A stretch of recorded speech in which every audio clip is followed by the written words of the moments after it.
Hello everyone, मैं हूं कुणाल और स्कूली शिक्षा में आप सभी लोगों का स्वागत करता हूं। आज फिर से हम लोग कुछ नया लेकर के आए हैं। आप लोगों के लिए काफी इम्पोर्टेंट है, ऐसा नहीं कि आप लोगों के लिए इम्पोर्टेंट नहीं है, ठीक है। तो आज हम लोग 11th और 12th दोनों के कॉमन पॉइंट ऑफ व्यू से देखो तो काफी इम्पोर्टेंट, और यहां से इतना क्वेश्चन आता है जितना कि आप कंपेयर नहीं कर सकते हो, ठीक है। तो हम लोग आज, वैसे ये चैप्टर 11th क्लास का है, एटॉमिक स्ट्रक्चर। आप लोग नाम तो सुने ही होंगे। तो हम लोग एटॉमिक स्ट्रक्चर शुरू करने वाले हैं। देखिए, ऐसा आप मत बोलिएगा कि आप इधर एक शुरू कर रहे हो, इधर कर रहे हो, मीन्स कंप्लीट आप कर नहीं रहे हो। सब होगा, आप टेंशन मत लो, आप अपना पेशेंस बना करके रखो, हम कंप्लीट करेंगे, मेरा काम है, ठीक है। तो आज हम लोग एटॉमिक स्ट्रक्चर, और एटॉमिक स्ट्रक्चर का सबसे इंपॉर्टेंट है वो है Rutherford alpha particle scattering experiment, ठीक है। तो आज हम लोग, छोटा टॉपिक नहीं है, काफी लंबा टॉपिक है। तो आज हम लोग रदरफोर्ड अल्फा स्कैटरिंग एक्सपेरिमेंट पढ़ेंगे और क्विक रिवीजन करेंगे। मीन्स कि आपको एकदम बेसिकली 9th से शुरू करेंगे। ये एडवांस पॉइंट ऑफ व्यू से भी काफी इंपॉर्टेंट है, मेंस पॉइंट ऑफ व्यू से भी, और नीट पॉइंट ऑफ व्यू से भी, एग्जाम पॉइंट ऑफ व्यू से भी, हर एक पॉइंट ऑफ व्यू से इंपॉर्टेंट है और बहुत आगे तक आपका काम देगा। बहुत सारा बेसिक नॉलेज आप सीखेंगे लाइफ में जो कि आप कभी जानते नहीं होंगे या सुने होंगे। तो उस सब का क्विक रिवीजन करते हैं। तो हम आपको पहले लिख देते हैं, फिर हम बताएंगे हम क्या लिखें, ये बताते हैं। ये केमिस्ट्री और फिजिक्स दोनों का कॉमन टॉपिक है। एटॉमिक स्ट्रक्चर चैप्टर का नाम है। रदरफोर्ड अल्फा स्कैटरिंग एक्सपेरिमेंट पढ़ने जा रहे हैं। लेक्चर हमारा पहला है, फिर हम लिख करके आपको समझाते हैं क्विक रिवीजन। तो हम लोग का जो सबसे पहला प्रॉपर्टी स्टडी करना था, मीन्स वो प्रॉपर्टी है मोलिएबिलिटी। क्या है मोलिएबिलिटी? 9th में भी आप पढ़े होंगे, आपको थोड़ा सा ध्यान होगा कि 9th में जब आप मेटल और नॉन मेटल टॉपिक पढ़ रहे थे, उस समय आप पढ़ते थे सोनोरस, मोलिएबिलिटी, डक्टाइल। तो आज उसी में से एक प्रॉपर्टी पढ़ने वाले, मोलिएबिलिटी, ठीक है। तो जो पीरियोडिक टेबल में सबसे मोलिएबल मेटल होता है ना, वो क्या होता है पता है आपको? गोल्ड। क्या होता है? गोल्ड, ठीक है। देखिए, मोस्ट मोलिएबल मेटल गोल्ड, इससे मोलिएबल कोई हो नहीं सकता, सब बताएंगे। बहुत सब लोग गोल्ड लगभग देखे होंगे, लेकिन जो नहीं देखे हैं उनको मैं दिखाऊंगा क्योंकि साथ लेकर के आया हूं, ठीक है। तो सबसे जो मोलिएबल मेटल होता है वो होता है गोल्ड। क्या होता है? गोल्ड, ये मोलिएबल मेटल, ठीक ना। क्योंकि हम जो आज स्टडी कर रहे हैं वो हमारा प्रॉपर्टी है मोलिएबिलिटी, इसी से रिलेट कर रहे हैं। थोड़ा क्विक रिवीजन करना है क्योंकि आगे बहुत कुछ पढ़ना है, ठीक है। ऐसा नहीं कि बहुत छोटा सा चैप्टर है और सब कुछ फुल डिटेल में पढ़ेंगे। तो मोलिएबिलिटी प्रॉपर्टी में सबसे मोलिएबल मेटल जो कि पीरियोडिक टेबल में लिए हैं या लिया जाता है वो होता है गोल्ड। गोल्ड का लैटिन नेम क्या होता है? ऑरम, ठीक है। ये हुआ गोल्ड, इसको आप एयू लिख सकते हैं, मीन्स एयू फॉर ऑरम, इसका पूरा नाम हो गया ऑरम, ऑरम, ठीक है। इसको, इसका जो डिनोशन होता है, डिनोट किया जाता है वो AU79। अब आप बोलोगे कि 79 क्या होता है ना, 79 क्या होता है? तो जो गोल्ड का एटॉमिक नंबर होता है, हर एक एलिमेंट का एटॉमिक नंबर होता है पीरियोडिक टेबल में। तो जो गोल्ड है इसका कुछ ना कुछ तो एटॉमिक नंबर होगा। तो गोल्ड का एटॉमिक नंबर 79 है, तो उसको इस साइड से, मीन्स की नीचे में डिनोट करते हैं 79 एट AU79। अब आता है सबसे खास प्रॉपर्टी, ठीक है। तो जो गोल्ड होता है, सबसे पहले आपको हम गोल्ड दिखाते हैं। ये देखिए, आप देख सकते हैं, इसको और नजदीक लाके दिखाते हैं। ये है गोल्ड, ठीक है। तो आप लोग, बहुत लोग देखे हैं, ऐसा नहीं कि नहीं देखे हैं। तो इसी को क्यों लिया गया, ठीक है। जो रदरफोर्ड थे वो गोल्ड को ही क्यों लिए, सब बताएंगे आगे। तो जो गोल्ड होता है ना, तो इसको सपोज कि ये जो हमारा गोल्ड है ये 1 ग्राम का गोल्ड है। कितने ग्राम का है? 1 ग्राम का, ठीक है। इस 1 ग्राम के गोल्ड को जब आप बीट करोगे, ठीक है, बीट किससे करोगे? हथौड़ी से, ठीक ना। हम इसको बीट नहीं करेंगे क्योंकि मेरी मम्मी हमको मारेगी, ठीक है। मम्मी का है, जो भी है। तो क्या होगा ना कि जब आप 1 ग्राम के गोल्ड को बीट करोगे, हम हैमर भी लेकर के आए, ठीक है। देखो, इसको जब आप बीट करोगे ना, इसको, मीन्स कि ये है हमारा गोल्ड मेरे हाथ में, आप इसको जब बीट करोगे तो ये 1 मीटर ले मीन्स की विड्थ हो जाएगा, और 1 मीटर क्या होगा? 1 मीटर ब्रेड्थ और 1 मीटर ये होगा लेंथ इसका हो जाएगा, ठीक है। मीन्स कि 1 मीटर लंबा और 1 मीटर चौड़ा, इस टाइप से ये हो जाएगा। हम फिगर भी बनाए हैं कि ये 1 ग्राम का गोल्ड है। आप इसको 1G शॉर्ट में औरम भी लिख सकते हो, AU, ठीक है। ये 1 ग्राम का गोल्ड है ये वाला, ठीक है। इसको हम अपने हथौड़ी से पीटते हैं, ठीक है। जब इसको ऐसे पीटेंगे गोल्ड को, हमारा गोल्ड यहीं पे था, एक सेकेंड आप रुकिए, देखिए ये है गोल्ड, देखो ना, अरे यार देखिए ये गोल्ड है ये वाला। इसको ऐसे जब पीटेंगे ना तो ये 1 मीटर का सीट कन्वर्ट हो जाएगा। कितने मीटर का? 1 मीटर का। 1 मीटर लंबा, 1 मीटर चौड़ा। आपको ऐसा लग रहा है कि ऐसा नहीं हो सकता, लेकिन ऐसा होगा। यही तो है हमारा मोलिएबिलिटी, इसी को मोलिएबिलिटी कहते हैं। हाँ, अब आपके दिमाग में एक बात आएगा कि क्या 1 मीटर से और ज्यादा नहीं होगा, या 1 मीटर के बाद हो ही नहीं सकता, इससे या इससे ज्यादा होगा, इससे कम होगा। तो क्या है ना कि 1 मीटर को भी जब आप पीटोगे, इसी को आप लो ये हथौड़ी, ठीक है। सपोज करो कि मेरा 1 मीटर ये तैयार हो गया, ठीक है, गोल्ड हमारा है। और इसको जब आप पीटोगे ना तो ये जो है कि और फैलेगा। तो मैक्सिमम कितना फैल सकता है? देखिए हमारे बोर्ड पे लिखा हुआ है मैक्सिमम 300 मीटर लंबा और 300 मीटर चौड़ा हो सकता है। आप देखे भी हैं, जैसे सबसे इससे पहले जब आप जाते हो स्वीट्स के दुकान पे, तो पहले सिल्वर फॉयल आता था, ठीक है। मीन्स की जो स्वीट्स होता था वो सिल्वर कोटेड होता था। लेकिन अब क्या है, जो उसी स्वीट्स का कॉस्ट अगर इंक्रीज कर दिया जाए तो उस स्वीट्स को गोल्ड कोटेड स्वीट्स भी आता है, उस पे जो है गोल्ड का लेयर चढ़ा हुआ होता है, ठीक ना। तो मैक्सिमम कितना हो सकता है? 300 मीटर लंबा, 300 मीटर चौड़ा। मीन्स कि 1 ग्राम गोल्ड को अगर आप पीटोगे, ठीक है, बीट करोगे, क्या करोगे? हैमर, विथ हैमर जब आप बीट करोगे तो वो आपका 300 मीटर लंबा और 300 मीटर चौड़ा होगा। हम लिख दिया थीन ट्रांसपेरेंट प्लेट। मीन्स की ट्रांसपेरेंट आपको पता होगा कि आप इस साइड से उस साइड देख सकते हो, फुल्ली पारदर्शी, ठीक ना। आप ट्रांसपेरेंट प्लेट होगा, ठीक है। अच्छा, जो रदरफोर्ड हमारे साइंटिस्ट थे, ये उस समय क्या काफी इनका बहुत बड़ा योगदान है। ये जो है उस समय गोल्ड को ही सिलेक्ट किए थे। क्यों गोल्ड को क्यों सिलेक्ट करेंगे? क्योंकि गोल्ड मोलिएबल मेटल है। गोल्ड को जब आप बीट कर 1 ग्राम के गोल्ड को जब आप बीट करोगे तो इतना लंबा हो सकता है, 300 मीटर लंबा, 300 मीटर चौड़ा। आप सोच सकते हो कि अगर थोड़ा हम बड़ा ले लेंगे तो मीन्स कि हमारा अगर मास 1 ग्राम की जगह कुछ और हो जाएगा, तब हम क्या कर सकते हैं? मीन्स कि कितना लंबा फॉयल कन्वर्ट हमारा होगा, ठीक ना। तो रदरफोर्ड जो मोलिएबिलिटी प्रॉपर्टी मीन्स की गोल्ड को ही सिलेक्ट किए अल्फा पार्टिकल स्कैटरिंग के लिए, ठीक है, क्योंकि गोल्ड सबसे मोलिएबल मेटल था। देखिए ये है रदरफोर्ड जो है गोल्ड को सिलेक्ट किए थे, और gold 10 to the power -6 meter का था, ठीक ना। जो गोल्ड का फॉयल था वो 10 टू द पावर -6 मीटर का था। क्योंकि गोल्ड हमारा मोलिएबल मेटल था, हम लिख भी दिए कि मोलिएबिलिटी प्रॉपर्टी ये है। सपोज कि हमारा गोल्ड का फॉयल कन्वर्टेड हो गया है, मीन्स कि ये है हमारा थीन गोल्ड फॉयल। यहां देखिए थिकनेस, मीन्स ये है थिकनेस टी, ये जो टी है, ठीक ना, ये वाला टी हमारा ये थिकनेस को डिनोट कर रहा है, ठीक है। ये 10 टू द पावर -4 सेंटीमीटर के ऑर्डर का है। अगर आप मीटर में देखो तो 100 से डिवाइड कर दो, 10 टू द पावर -4 सेंटीमीटर के ऑर्डर का है। मीटर में कन्वर्ट करना है तो 100 से डिवाइड कर दो, इसको हटा दो तो क्या होगा? Equal to 10 to the power -6 meter, ठीक है। जो कि हमारा यहाँ लिखा है 10 to the power -4 into 10 to the power -2, 10 to the power -6 meter, ठीक है।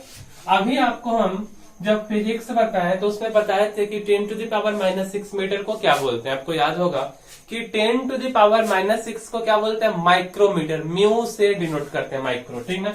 तो T equal to 1 mu M, यानी कि 1 माइक्रोमीटर, ठीक है।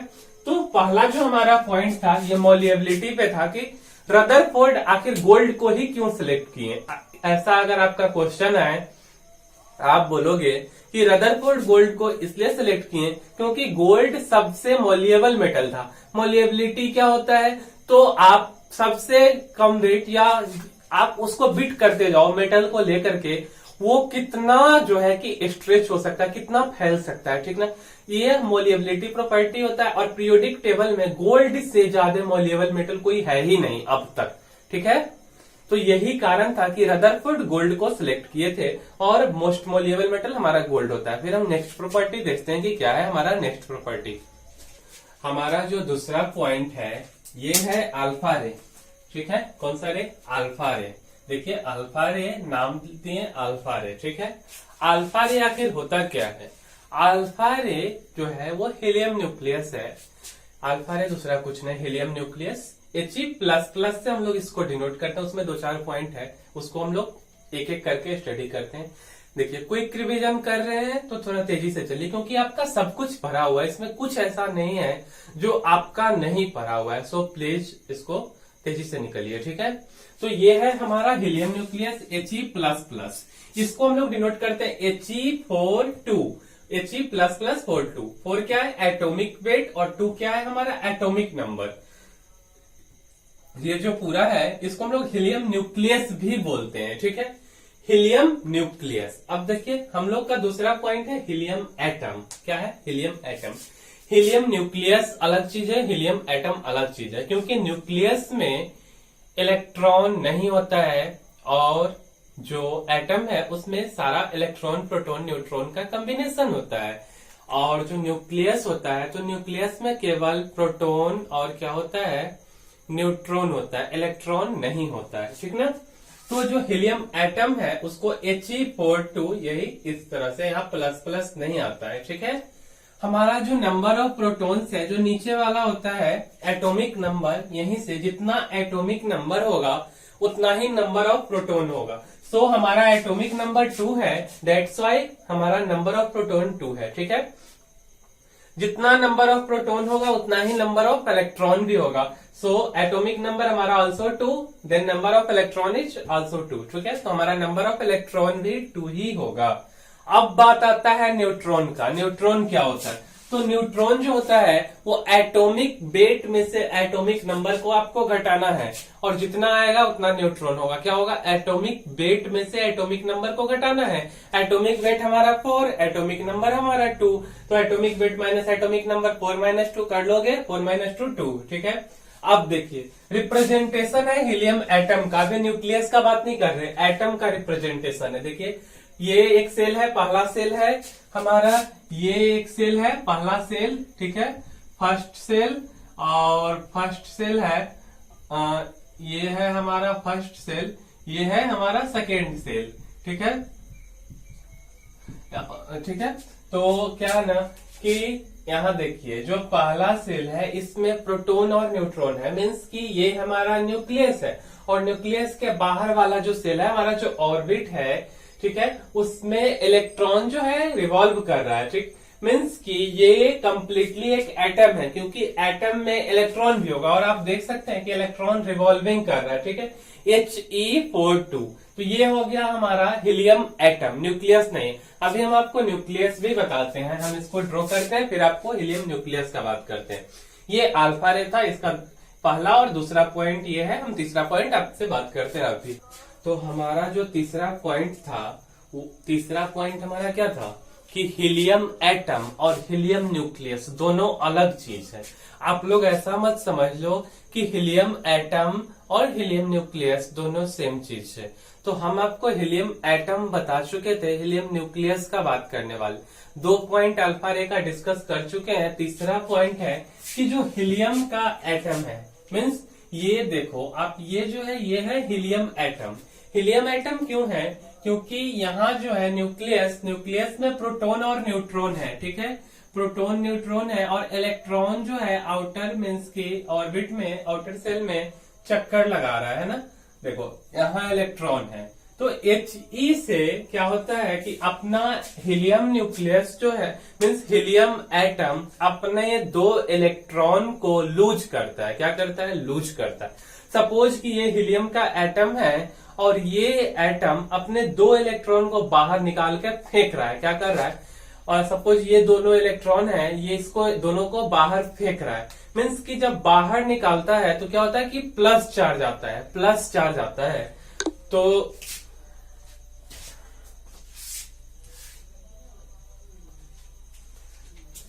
प्लस चार्ज आएगा, है ना।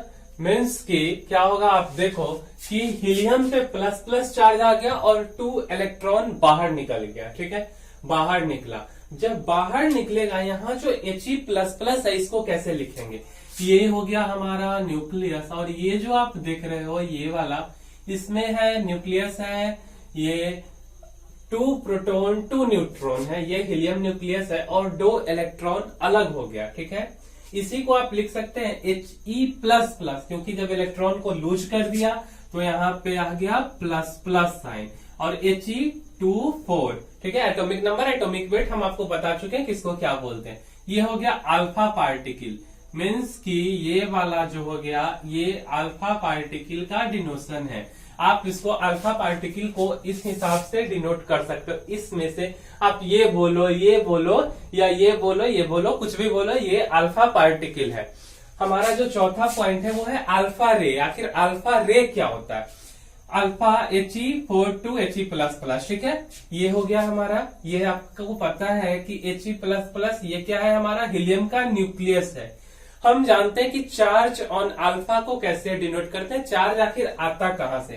तो जो चार्ज ऑन अल्फा है ना, वो क्या है कि जितना इलेक्ट्रॉन लूज करेगा वही चार्ज आएगा। चार्ज कहां से आएगा, मीन्स कि चार्ज करने का मतलब हम चार्ज हैं, हम पैसे वाले हैं, ठीक है। मीन्स कि मेरे पास चार्ज है तो हम जितना पैसा देंगे उतना सपोज करेंगे कि मेरे पास चार्ज है। सपोज कि हम 2 रुपए किसी को दे रहे हैं, मीन्स कि मेरे पास 2 रुपए का चार्ज है। ऐसे ही क्या है कि हीलियम जो एटम है वो एटम अपना 2 इलेक्ट्रॉन को लूज कर रहा है। कितने इलेक्ट्रॉन, 2, मीन्स कि 2 इलेक्ट्रॉन लूज कर रहा है, मीन्स कि +2 चार्ज है।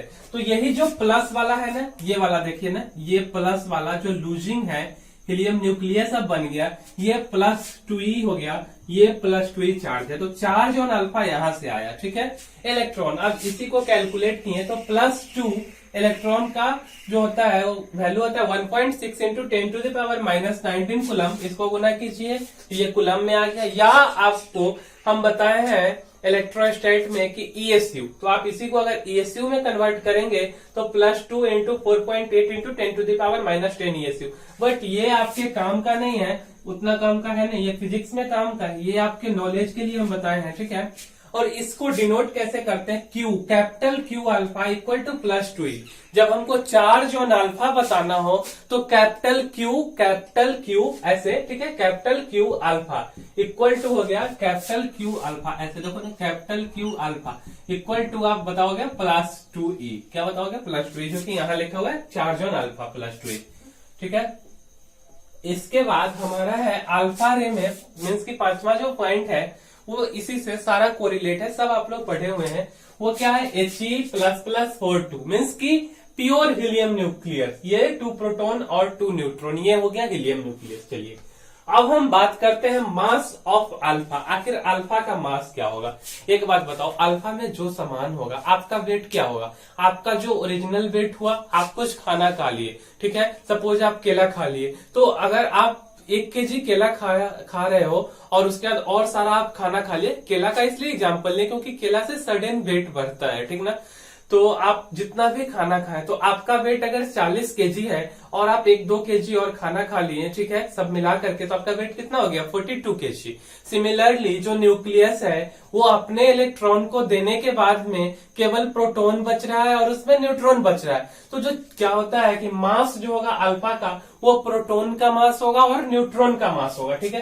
तो mass alpha, m alpha means mass of alpha, means की मास क्या है, तो 2 प्रोटॉन है। आप देखिए कितना प्रोटॉन है, 2, तो 2 प्रोटॉन 2 मास, यानी कि 2 प्रोटॉन का मास, और 2 न्यूट्रॉन है तो 2 न्यूट्रॉन का मास, ठीक है। और तो इसी को लिखे mass of alpha equal to 2 mass of proton plus 2 mass of neutron, ठीक। अच्छा, एक और बात कि जो मास ऑफ प्रोटॉन होता है और मास ऑफ न्यूट्रॉन वो दोनों सिमिलर होता है, मीन्स कि जो मास ऑफ प्रोटॉन है वो सिमिलर होता है मास ऑफ न्यूट्रॉन का। तो हम उसी को लिखे कि मास ऑफ प्रोटॉन सिमिलर है मास ऑफ न्यूट्रॉन के। तो मास ऑफ अल्फा मीन्स इस दोनों को जोड़ोगे तो आप क्या बोलोगे, मास ऑफ अल्फा अगर बताना है तो 4 मास ऑफ प्रोटॉन बोल दो, न्यूट्रॉन को प्रोटॉन ही बोल दो आप, क्योंकि दोनों सिमिलर है, या आप बोल दो 4 मास ऑफ न्यूट्रॉन, ठीक ना। उसी को हम लिखे mass of alpha equal to 4 mass of proton into 4 mass of neutron, ठीक है। अच्छा, अब जो मास ऑफ न्यूट्रॉन या मास ऑफ प्रोटॉन होता है वो होता है 1837 टाइम्स मास ऑफ इलेक्ट्रॉन के, इलेक्ट्रॉन के मास के 1837 गुना। ठीक है, आपके मास का 1837 नहीं, इलेक्ट्रॉन के मास का 1837 गुना। तो आप क्या करो, 4 इंटू 1837 मास ऑफ इलेक्ट्रॉन करो, तो mass of alpha equal to 4 into 1837 mass of electron. जब इसको आप गुना करोगे तो आएगा 7348 मास ऑफ इलेक्ट्रॉन। ये हो गया हमारा। अब देखिए, अगर हम बोले मास of alpha 4 mass of proton, अगर हम बस प्रोटॉन के मास का बात करें, ठीक है, तो प्रोटॉन का मास कितना होता है 4 इंटू मास ऑफ प्रोटॉन। हम इलेक्ट्रॉन के टर्म्स में बात नहीं कर रहे हैं, ठीक है, यहाँ है इलेक्ट्रॉन के टर्म्स में। तो मास ऑफ प्रोटॉन जो होता है वो होता है 1.66, कितना होता है 1.66 into 10 to the power minus के 24 ग्राम। ठीक है, तो 4 into 1.66 into 10 to the power minus 24 gram. इसको जब आप केजी में कन्वर्ट करेंगे तो 10 टू द पावर 3 से भाग देना होगा, है ना। तो भाग देना होगा मीन्स कि आप 1.66 into 10 to the power minus 24, ये 3 प्लस में है, ऊपर जाएगा तो माइनस में इतना केजी हो जाएगा, इक्वल टू हो गया 1.66 into 10 to the power minus के 27 KG. 1.66 into 10 to the power minus 27 KG, ये आपका लिखा हुआ है। इतना हो गया आपका। अब देखिए हम नेक्स्ट पॉइंट देखते हैं कि नेक्स्ट हमारा क्या है। देखिए हम 5 पॉइंट तक बात कर चुके हुए थे, ठीक है। अब है हमारा 6 पॉइंट, दूसरा का 6 पॉइंट। जो 6 पॉइंट है ये काफी इंपॉर्टेंट है। क्यों? क्योंकि इससे एक क्वेश्चन डायरेक्ट आईआईटी एडवांस और एक क्वेश्चन मेडिकल में थ्योरी से पूछा गया है, ठीक ना। तो हम देखते हैं कि 6 पॉइंट क्या है। कुछ खास नहीं है, क्योंकि ये है बस एक हीलियम एटम न्यूक्लियस। तो हीलियम न्यूक्लियस का बात कर रहे थे, ठीक है। तो हमारा था अल्फा रे। अल्फा रे में He++, that is helium nucleus. इसी को आप लिखेंगे He++42, this is also a helium nucleus. इसको आप हीलियम न्यूक्लियस लिखिए डायरेक्टली, या 2 प्रोटॉन 2 न्यूट्रॉन का कॉम्बिनेशन, ये हो गया हीलियम न्यूक्लियस। अब देखिए कि इतना जो हम आपको 6 पॉइंट बताए दूसरा का, उसी से एक क्वेश्चन पूछा गया आईआईटी एडवांस में। रदरफोर्ड अल्फा स्कैटरिंग एक्सपेरिमेंट से आईआईटी एडवांस में क्वेश्चन आया, ठीक है। क्वेश्चन क्या है ये देखिए, हम हिंदी में लिखे हैं इसलिए क्योंकि आप भूले नहीं, ठीक ना। क्योंकि आप भूल जाते हो यार, ऐसा क्वेश्चन आपके लाइफ में बहुतों क्वेश्चन आएगा।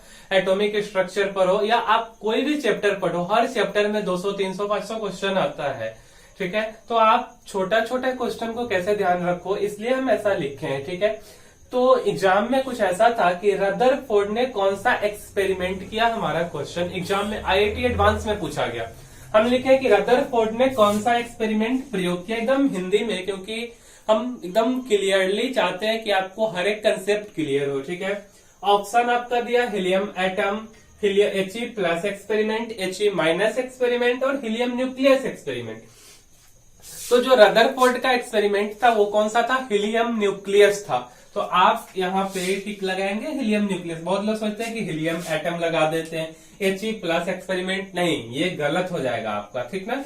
तो और इसको हम लोग बोलते हैं Rutherford alpha scattering experiment, which is Rutherford helium nucleus scattering experiment. क्या लिखा हुआ भी है नीचे, Rutherford helium nucleus scattering experiment.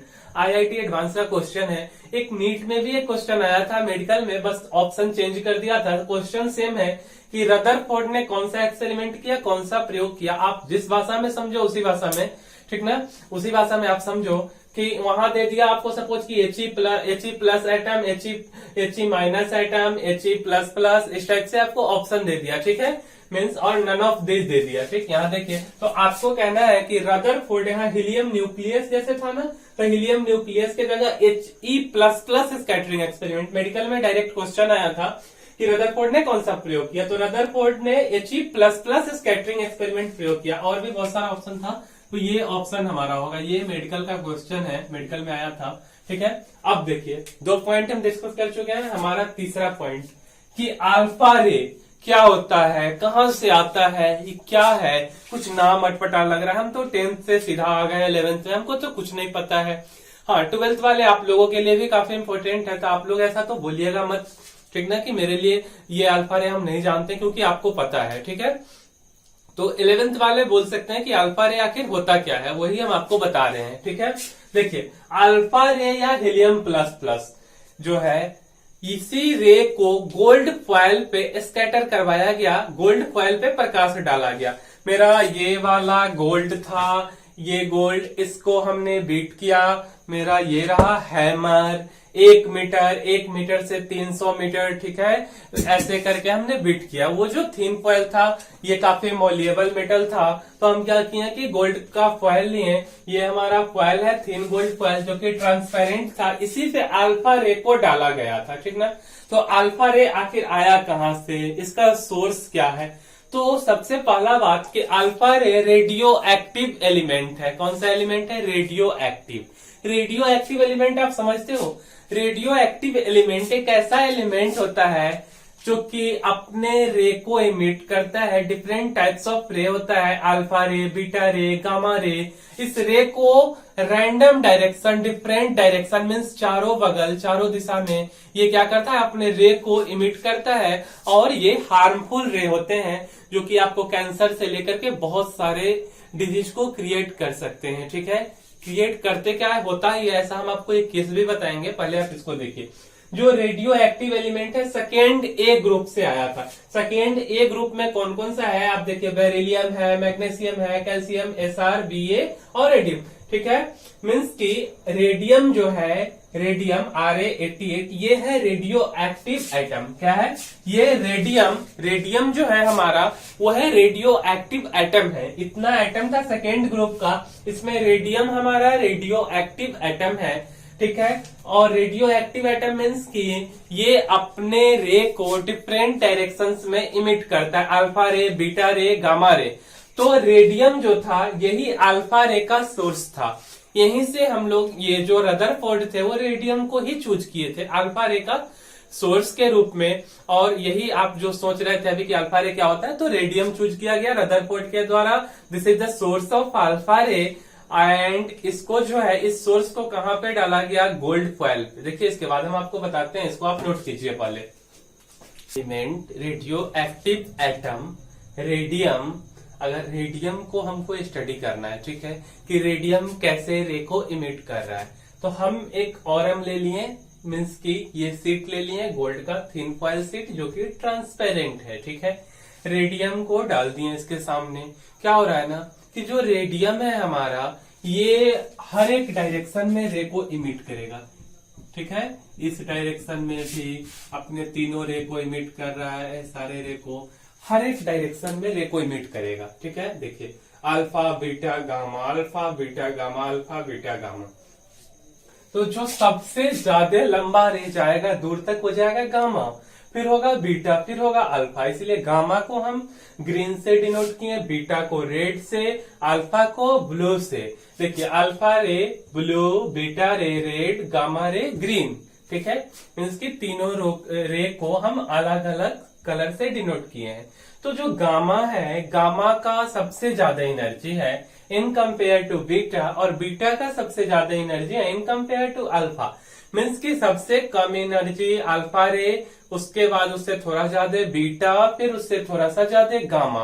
आप सपोज कि ऑब्जर्वर हो और आपको ऑब्जर्व करना है, हम क्या करते हैं, आपको यहाँ बैठा देते हैं। क्या होगा ना कि जैसे ही आप रेडियम को डालोगे तो रेडियम रे इमिट करेगा डिफरेंट डायरेक्शन में, आपको रे लग जाएगा और आपका सडन डेथ हो सकता है। ऐसा एक केस हुआ है। तो हम लोग ये रहा, मीन्स कि ऐसे स्टडी हम नहीं कर सकते। तो हमको स्टडी करने के लिए क्या करना होगा पता है आपको? हमको स्टडी करने के लिए लीड लेना होगा, ठीक है।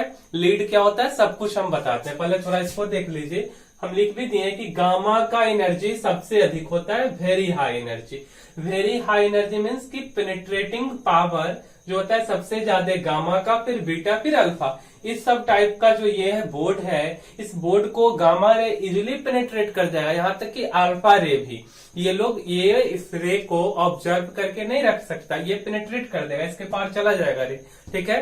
तो उसके लिए हम लोग लीड लेते हैं। लीड क्या होता है हम बताते हैं आपको अभी, ठीक है। इसको आप नोट कीजिए। अब है हमारा फोर्थ पॉइंट, ठीक है, लीड। सबसे इम्पोर्टेंट ये बात है डेली लाइफ से भी, क्योंकि डेली लाइफ में भी कम से कम आप इसका मतलब समझोगे कि रियली क्या होता है, लीड क्या होता है। आप बताओ, आप देखे हुए हो, पता है क्या होता है।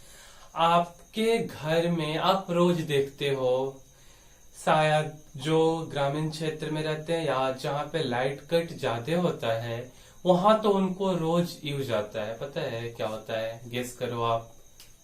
लीड का यूज बैटरी में होता है। जो आप लोग के घर में इन्वर्टर होता है ना, या जितना भी फोर व्हीलर गाड़ी होता है, हर गाड़ी में बैटरी का यूज होता है। इनफैक्ट बाइक ही क्यों ना हो, बाइक में भी बैटरी का यूज होता है पर सेल्फ के लिए।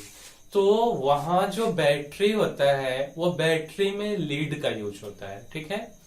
और लीड इतना हाई डेंसिटी का मेटल होता है आप कंपेयर नहीं कर सकते हो। पता है, इस मार्कर को देखो, सपोज करो कि ये मार्कर मान के चलो 20 या 30 ग्राम का ये मार्कर, ठीक है। 30 ग्राम का मार्कर आप मान लो या 20 ग्राम, कुछ भी आप मान लो, इतना ही का होगा ही, इससे ज्यादा तो हो नहीं सकता।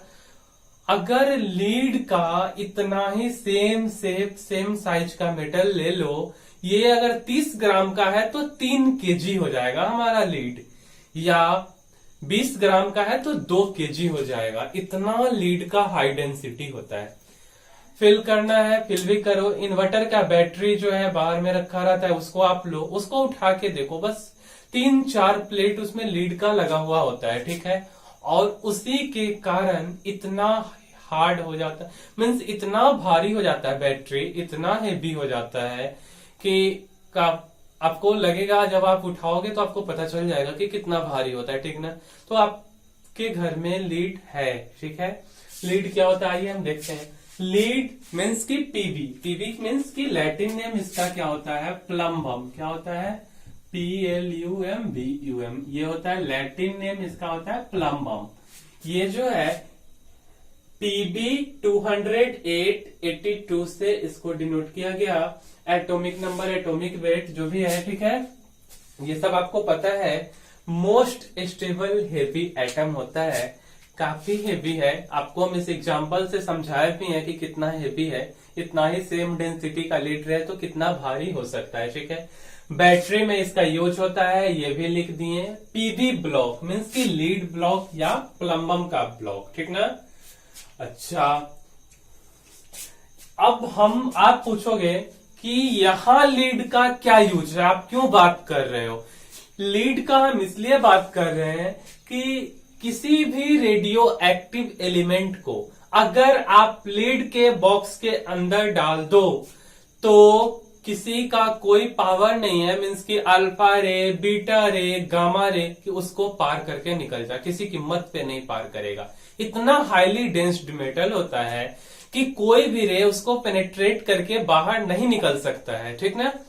तो इसीलिए हम लीड का बात कर रहे हैं, ठीक है। हम क्या किए, यहां देखिए रेडियम लिए हैं। रेडियम क्या है, रेडियो एक्टिव एलिमेंट। अभी आप रेडियम के बारे में पढ़े हो ना, ये रेडियो एक्टिव एलिमेंट है और इसको हम लीड के बॉक्स के अंदर डाल दिए। ये अल्फा रे, बीटा रे, गामा रे, हर एक रे यहां से निकल रहा है रेडियम से, बट इस बॉक्स के बाहर कोई रे नहीं आएगा, ना अल्फा ना बीटा और ना ही गामा, कोई रे आ ही नहीं सकता। क्यों, क्योंकि इसको पेनिट्रेट नहीं कर पाएगा किसी कीमत पे, ठीक है। कोई रे इस बॉक्स से बाहर नहीं आएगा, जो क्योंकि ये लीड बॉक्स है, प्लम्बम का बॉक्स है, इसके अंदर में रेडियम रेडियो एक्टिव एलिमेंट है। क्या हुआ ना कि देखो, एक बार ये इतना मीन्स कि आप सपोज करो कि अगर इसका रे लग जाए ना आपको, अल्फा बीटा गामा रे, तो आपका सडन डेथ हो सकता है, ठीक है। आप एकदम एट दैट टाइम ही मर जाओगे। एक बार ऐसा केस हुआ भी था दिल्ली में एक जगह है मायापुरी, ठीक है। ये एक यूनिवर्सिटी का केस है, हम आपको बताते हैं कि कैसे हुआ था। वहां क्या किया गया ना, एक प्रोफेसर थे, वो कोबाल्ट 60 को मंगाए, ठीक है। कोबाल्ट 60 का यूज होता है रेडियोथेरेपी, केमोथेरेपी, मेडिसिन में, सब लिखा हुआ है मेरे बोर्ड पे, ठीक है। तो वो क्या किए, एक यूनिवर्सिटी में कोबाल्ट 60 को मंगाए और उसके बाद क्या किए कि मीन्स कि उनको उस पे स्टडी करना था, ठीक है। तो स्टडी करने के लिए वो तो मंगा लिए, उसके बाद उनका रिटायरमेंट हो गया, वो उस कॉलेज को छोड़ करके चले गए। जाने के बाद क्या हुआ, एक प्रोफेसर दूसरे प्रोफेसर सडन मीन्स की चेंज होते गए टर्म वाइज। और वो क्या किए थे ना, जब आप रेडियो एक्टिव एलिमेंट है कोबाल्ट 60 भी, ठीक है, रेडियो एक्टिव एलिमेंट है, तो वो क्या किए मीन्स की वो लीड के बॉक्स में कवर करके ही आया था, या उसको लीड के बॉक्स में ही डाल करके लाए थे। उसके बाद वो चले गए, दूसरे प्रोफेसर आए, तीसरे प्रोफेसर आए, पूरा डस्ट जम गया, एकदम गर्दा मिट्टी जो भी है एक कोने में रखा हुआ था।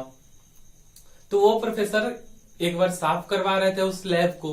जब लैब को साफ करवा रहे थे तो सोचे कि कचरा कूड़ा है, इसको फेंक दो। तो वो क्या किया ना, इसको मीन्स की स्क्रैप वाले जो होते हैं, ये जो आते हैं पेपर खरीदने, उनके द्वारा इसको बेच दिए। बेचे तो वो यहाँ से ले गए, और वो लोग क्या करते हैं ना, उसका कटिंग करते हैं, और कटिंग करने के बाद फिर जो है उसको इंडस्ट्री में ले जाते हैं रीमैन्युफैक्चर के लिए। ये आपको पता ही होगा। तो वो ऐसा ही किए, ले गए स्क्रैप मार्केट, जो कि मायापुरी में स्टेब्लिश्ड है, एट दैट टाइम, ठीक है। वहां पे ले जाने के बाद क्या होता है ना, कि वो उसका जब कटिंग किए, 2 3 4 5 वहां पे था लोग, जैसे ही कटिंग किए, ठीक है, ये लीड का जो बॉक्स है ये कट गया कट गया कट गया, गया गया गया, देखो कट गया, ठीक है। अब तो क्या हुआ कि यहां से निकला बीटा रे, बीटा अल्फा, ठीक है, और निकल गया गामा, ठीक। तो जो गामा रे था इतना तेजी से निकला, और जो कटिंग कर रहा था ना उसको लगा, और सडन डेथ हो गया, किसी को कुछ समझ में ही नहीं आया। उसके बाद जो वहां पे और भी लोग बैठे हुए थे उसके साथ, किसी को सीने में दर्द, किसी को कुछ होने लगा, और वो सबके सब लोग हॉस्पिटल में चले गए। फिर आया टीम वाला, 1 महीने के लिए उसको सडन लॉकडाउन कर दिया गया। ऐसे ही जो अभी कोरोना का स्थिति है ना, उसी टाइप से वहां भी 1 महीने के लिए उस पूरे एरिया को लॉकडाउन कर दिया गया। फिर अल्फा बीटा गामा जो रे था सबको कलेक्ट किया गया, और कलेक्ट करने के बाद फिर जो है उसको रीओपन किया गया। तो काफी ये डेंजरस चीज है, इतना ये नहीं है। जो कोबाल्ट 60 है, ठीक है, एटॉमिक नंबर 27, एटॉमिक वेट 60, ये सब आपको पता है। इसका यूज कहाँ होता है, आप देखो, इसका यूज होता है मेडिसिन, रेडियोथेरेपी, केमोथेरेपी में, कोबाल्ट 60 का। सपोज कि कोई व्यक्ति है, ठीक है, उसको कैंसर हो गया है, उसका ये सेल हम स्टडी कर रहे हैं, कैंसर हो गया है। तो जो कैंसर है ना, कैंसर के ट्रीटमेंट के लिए कैंसर के सेल को बर्न किया जाता है। क्या किया जाता है, बर्न किया जाता है। ये सपोज की सेल है कैंसर का, इसको बर्न करना है, जलाना है, इसको जलाया जाता है। तो अल्फा बीटा गामा रे को यहाँ पे डाला जाता है, बहुत सारा मशीन होता है उससे डाला जाता है। ये डॉक्टर है। डॉक्टर अभी क्या होता है ना, कि जैसे फुल्ली प्रोटेक्टेड है ना कोरोना के लेकर के, उसी टाइप से at that time, means at that time नहीं, आप ऐसे समझो कि जब भी डॉक्टर कैंसर के ट्रीटमेंट के लिए इसका यूज करते हैं, रेडियोथेरेपी, केमोथेरेपी करते हैं, मीन्स कि अल्फा बीटा गामा रे आपके ऊपर जब डालेंगे तो वो फुल्ली प्रोटेक्टेड होते हैं, ठीक ना। तो वो जो है लीड का एप्रेन यूज करते हैं, पूरा एकदम कवर नीचे से ऊपर तक लीड एप्रेन, यानी कि फुल्ली बॉडी कवर्ड होता है। तो वो डॉक्टर के द्वारा, मीन्स कि डॉक्टर यूज करते हैं जब भी ये रे को मीन्स कि आगे देते हैं, ठीक है। उसके कैंसर के सेल को बर्न कराते हैं, रेडियोथेरेपी कर रहे हो डॉक्टर, केमोथेरेपी कर रहे हैं, उस सब समय में इनको लीड एप्रेन का यूज करते हैं। क्यों, क्योंकि सपोज यहाँ पे रे डाल रहे हैं, अगर री बैक आ गया, या रे कहीं ना कहीं से हर एक डायरेक्शन में जा रहा है, थोड़ा सा भी रे आ गया तो इनको भी कैंसर हो सकता है, या कुछ और भी हो सकता है। हर रे का एक अपना फीचर है कि किस रे के कारण क्या होगा नहीं होगा, तो ये सब कुछ हो सकता है, ठीक है। तो इसीलिए डॉक्टर लोग लेड के एप्रेन का यूज करते हैं, ठीक। देखते हैं थोड़ा सा और, हम देखिए, हमको अल्फा रे को स्टडी करना है। कैसे स्टडी करेंगे, तो हम क्या कर रहे हैं ना, एक रेडियम ले लिए, ठीक है। लेकिन रेडियम लेने से पहले जो हमारा बॉक्स है, उस बॉक्स को इस टाइप से डिजाइन कर दिए। बॉक्स क्या चीज का, लीड का, मीन्स लीड का जो बॉक्स है ऐसे डिजाइन किया हुआ है, ठीक है। इसमें रेडियम को डाल दिए, और गोल्ड का फॉइल या ऑरम का फॉइल ले लिए, गोल्ड, ठीक ना। ये है हमारा गोल्ड, गोल्ड का ही लैटिन नेम है ऑरम। हमको देखो डिफरेंट रे के बारे में स्टडी नहीं करना है, केवल अल्फा रे। तो यहाँ से बहुत सारा रे निकलेगा, बट हम स्टडी कर रहे हैं अल्फा रे का। ये जाएगा अल्फा रे, यहाँ है रेडियम 88, ये लीड का ब्लॉक है, ठीक है। और ये क्या है हमारा ऑब्जर्वर, ठीक है, ऑब्जर्वर है। अब देखो कि अब जो हमारा ऑब्जर्वर है ना, इस ऑब्जर्वर को कोई रे नहीं लगेगा, ठीक ना, कोई रे इसके पास नहीं आएगा कोई भी। क्यों? क्योंकि अल्फा बीटा गामा इसको पेनिट्रेट नहीं कर पाएगा। तो ऑब्जर्वर जो है इजिली अल्फा रे को स्टडी कर सकता है। ये था हमारा 4th पॉइंट, ठीक है। अब हम इसके बाद नेक्स्ट लेक्चर में 5th पॉइंट से कंटिन्यू करेंगे। ये सब बेसिक बात है जो कि 9th में पढ़ा हुआ है। हम यहां से लेकर के एनसीईआरटी पे काफी ऊपर तक हमारा लेवल होगा। तो इसके बाद हम फिर नेक्स्ट लेक्चर में कंटिन्यू करेंगे। So thank you.